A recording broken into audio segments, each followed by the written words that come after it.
Welcome back. I think I was rushing that problem, so let me just make it clear again. So just so you don't get confused, because I was trying to get under that 10-minute limit.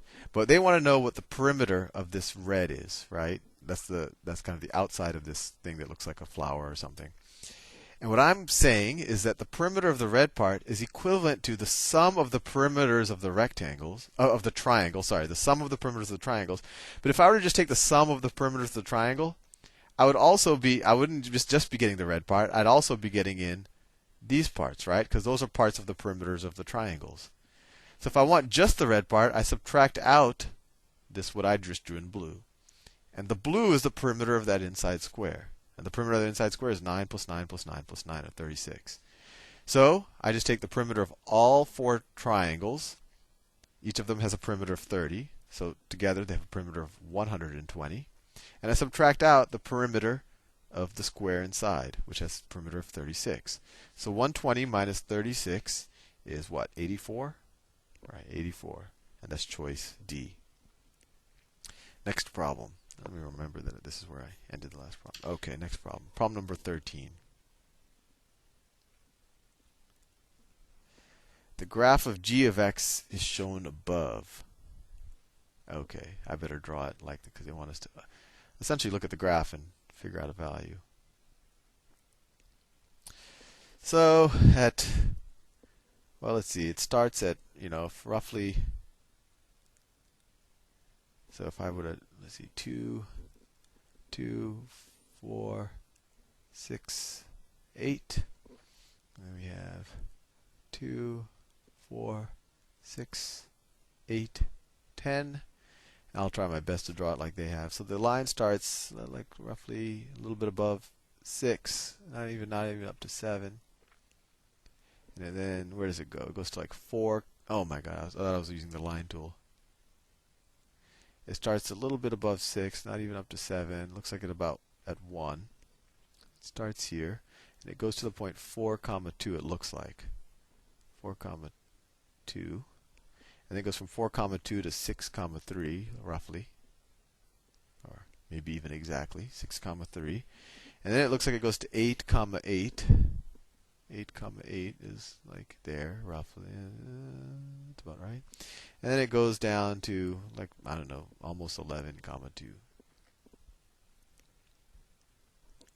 It goes down someplace like that. And they're asking, so they're saying this is the graph of g of x. And they're saying if g of 2 is equal to k, which of the following could be the value of g of k? G of k is what? So what could k equal? So let's figure out g of 2. So when x is 2,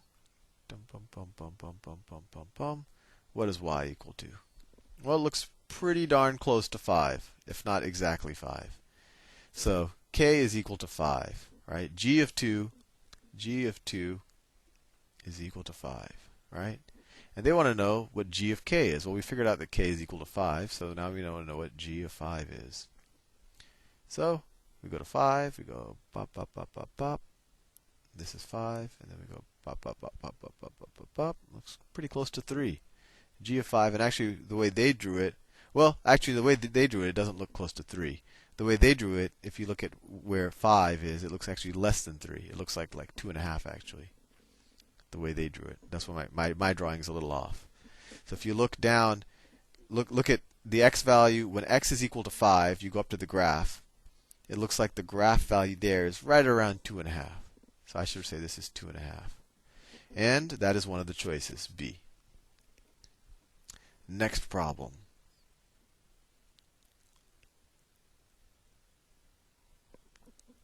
Problem 14. If 0 is less than or equal to x, which is less than or equal to 8, and -1 is less than or equal to y, which is less than or equal to 3, which of the following gives the set of all possible values of x times y? Okay. So we really just want to figure out how low can x times y be and how high can x times y be. Well, what's the lowest possible value for x times y? The lowest possible value of x times y. Well, if we make y negative and we make x really big, or as big as it can be, if x is 8 and y is negative 1, then that's the lowest value for x times y I can think of. So xy is going to be greater than or equal to negative 8, because I took, when you take a negative number, you want the other number to be as big as possible, so you get a large negative number. And it's going to be less than or equal to, well, what is the largest number that I can think of? Well, if I take 8 and I multiply it times the large value of y, and this is a positive value, then I get 24. So xy is going to be greater than or equal to negative 8 and less than or equal to 24. And that is choice E. And once again, how did I get negative 8? This is probably the part that's non-intuitive for you. Is because, I mean, your instinct might have been, well, x, the minimum x is 0, right? So I'll take 0 times any of these. So this is going to be 0. But you can actually get a smaller value for xy by using negative 1 and 8. So that's where we got the negative 8 from. Next question, 15. Switch colors, 15. Let me draw that. It looks like line there, line there, line there. Then there's another line that goes like that. And then they write that this is n degrees right there. In the figure above, what is the sum in terms of n of the degree measures of the 4 angles marked with arrows? Fascinating. So they want to know that plus that plus that plus that. Well, let's just do the angle game. If this angle is n, well, then this angle is n, right? What is let me switch colors. What is this angle here? Well, it's supplementary to n, so this is 180. This is 180 minus n, and so is this. This is also 180 minus n. And so what are these? What's the sum of these two angles? All right, let me call this A, B. What's the sum of A plus B? Well, we know that A plus B plus this angle plus 180 minus n is equal to 180, right? Because they're all in the same triangle. So A plus B is equal to 180 minus 180 plus n. I just took this and subtracted 180 and added n to both sides. This cancels out. So you get A plus B is equal to n. And similarly, if you had C, if this were C and D, you could do the same thing. C plus D plus this angle, 180 minus n, is equal to 180, because they're all in the same triangle. Subtract 180 from both sides, and then add n to both sides. You get C plus D is equal to n. So if you want to know what A plus B plus C plus D is, C plus D is, A plus B is n, C plus D is n.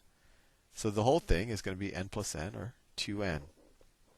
And that is choice B. Let's see if I have time to do problem 16, considering I have a little under a minute left. Problem 16. After the first term, each term in a sequence, actually this is going to be, I think this will take some explanation. So I'll do 16 in a video by itself. I'll see you in the next video.